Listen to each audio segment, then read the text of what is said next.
Ayan, palapit na tayo dito sa dampa ng ating katribo. Tao po! Malon pag umaga! Oh, palampot pa. Teka lang. Tatay, pagdamutan niyo po itong nakayanan natin. Ano po? Meron tayong 25 kilos na bigas. Kalahating kaban ito.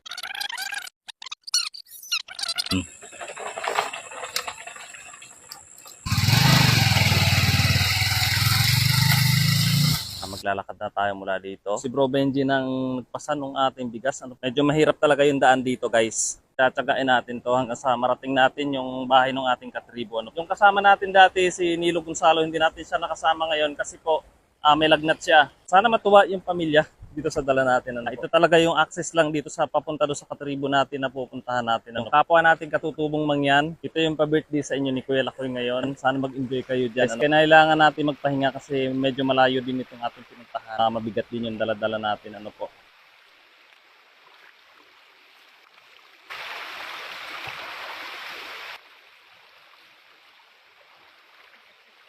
Mayroong kubo doon sa likod natin. So, yun po yung ating pupuntahan. Ihahatid natin yung konting tulong para dito sa katribo natin. Tao po! Malon pag umaga!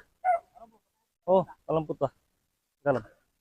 Ayan, maraming salamat sa iyo, Journey by Lai, ma'am. Maraming thank you po. Nakarating na po yung tulong ninyo na pinadala dito sa ating katribo. Ayan, maraming salamat sa malasakit niyo po. Salamat sa tulong na dumating dito sa amin. Narinig niyo po yun, panghabang buhay na pagtanaw ng utang na loob. So yun yung ibig niya sabihin. O, tama po ba, tatay? Oo, yan ang ano. So, ito yung kanilang bunso, guys, yung nakadilaw dyan. Oo, hari. Tapos yung nakaduyan yung asawa niya na hanggang ngayon at nakahilata pa rin dito sa duyan ng karamdaman. So hanggang ngayon may karamdaman yung kanyang asawa po. Ilang buwan na ba may sakit si nanay? 2 taon na. Tapos sa ganitong bahay kayo nakatira? Eh, walang magagawa dahil lang wala na kaming ibang ano. Oo, hindi makapagpa-hospital. Walang pambayad. Kung minsan magtatanim kami ng saging, San Fernando. Opo, sipag lang talaga. Oo, sipag talaga. Para makasurvive. So usually po, gano'n naman talaga ang buhay dito sa bundok. Ano po, sa ganitong klaseng lugar. Oo nga. Kung wala ka talaga ditong pagsisikap, pagsisipag, so hindi tayo makakasurvive sa ganitong lugar.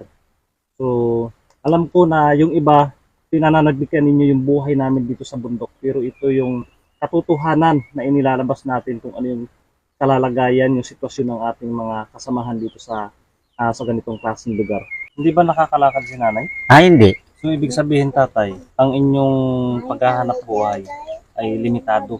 Hindi kayo basta-basta makakaalis dito sa inyo. Oo, hindi basta-basta ako Mga bata. Oo, yan na lang ang ano, pinakang bantay sa...